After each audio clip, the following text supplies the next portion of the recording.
Today we camped in the cherry blossom forest and ate vegetarian spring rolls. I'm an introvert and I'm quite shy around crowds. I often dream of visiting beautiful peaceful places, but I'm afraid of many things. That's why I created this channel, to let myself and all of you float our souls to the wonderful places we've always dreamed of. After a full week of pressure, sometimes we want to pause for a moment and find a quiet place, don't we?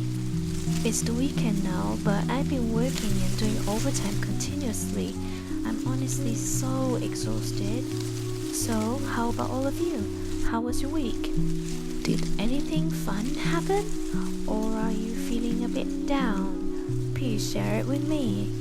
Additionally, if you are aware of any beautiful and peaceful spots, please recommend them so I can visit and appreciate them.